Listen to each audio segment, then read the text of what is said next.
Bismillahirrahmanirrahim. Assalamualaikum warahmatullahi wabarakatuh. Saya Lailatul Rahmi dari kelas 2C Program Studi Manajemen Dakwah Fakultas Dakwah dan Komunikasi UIN Sultan Syarif Qasim Riau. Nah, dalam mata kuliah Hadis Manajemen Dakwah, di sini saya akan membahas materi sedikit tentang hadis metode dan teknik dakwah, yang mana pembahagiannya di sini adalah ta'lim, hikayat, dan risalah. Ta'lim itu dapat diartikan sebagai pengajaran. Sedangkan menurut Muhammad Thalib, ta'lim adalah memberitahukan sesuatu kepada seseorang yang belum tahu.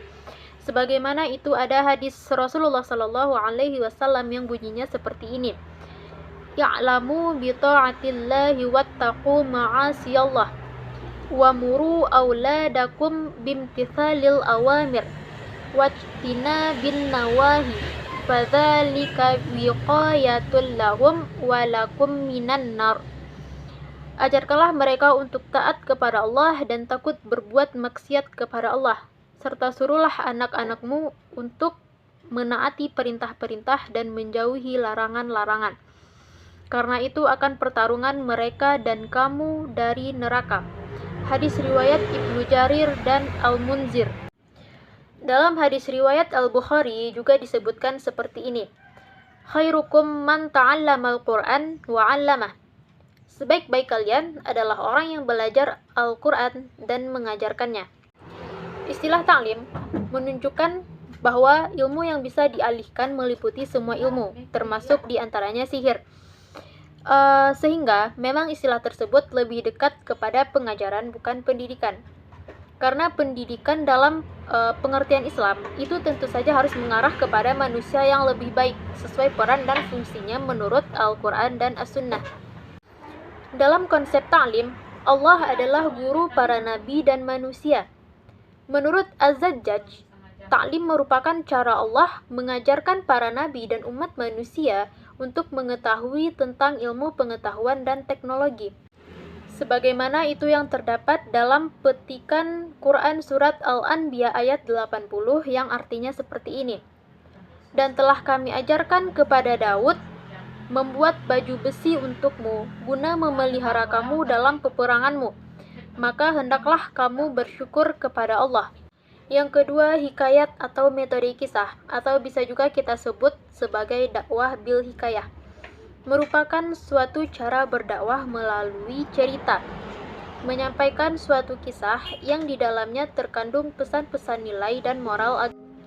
Penggunaan metode kisah dalam berdakwah juga dapat diteladani dari Rasulullah Shallallahu Alaihi Wasallam yang mengisahkan suatu cerita untuk menyampaikan pesan dakwahnya, seperti yang tersebut dalam sebuah hadis yang diriwayatkan dari Abu Hurairah radhiyallahu anhu berkata, sesungguhnya Rasulullah Shallallahu Alaihi Wasallam bersabda, ada di antara laki-laki sedang berjalan dalam keadaan haus, maka laki-laki tersebut turun ke sumur untuk minum air yang ada di dalamnya.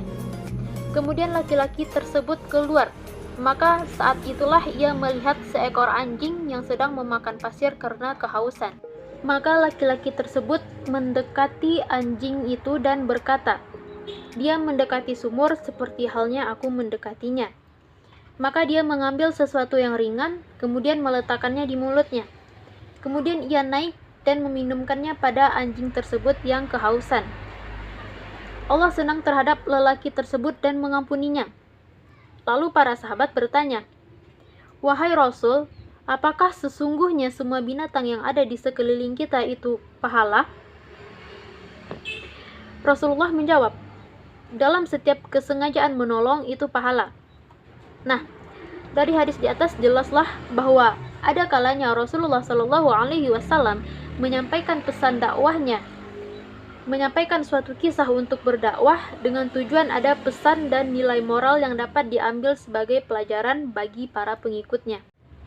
Yang ketiga yaitu risalah. Dalam kamus istilah fikih, risalah dapat diartikan sebagai surat, keterangan atau perintah yang dibawa oleh Nabi Muhammad SAW sebagai bukti kerasulannya.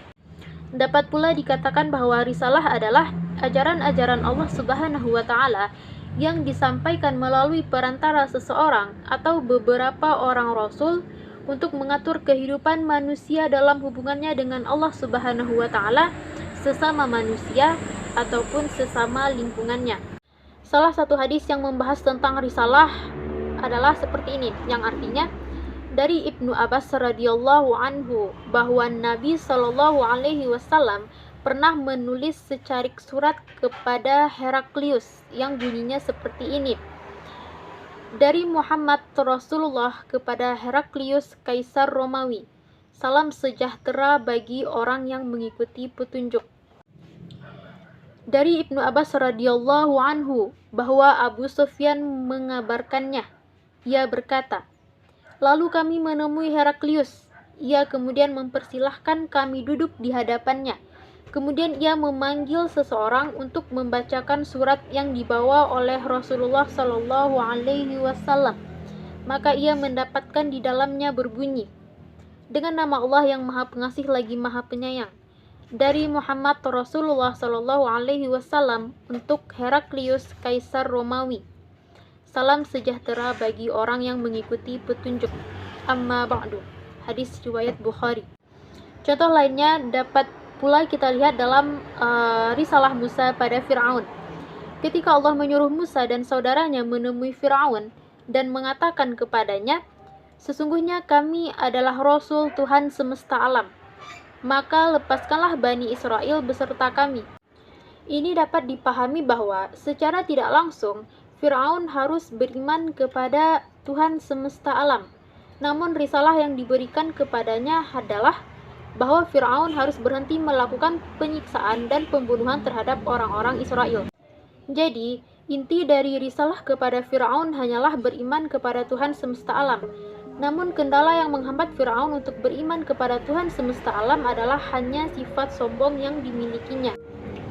Oke, hanya sekian yang bisa saya sampaikan. Apabila ada kesalahan saya mohon maaf. Wabillahi taufiq wal hidayah wa ridha wal inayah. Wassalamualaikum warahmatullahi wabarakatuh.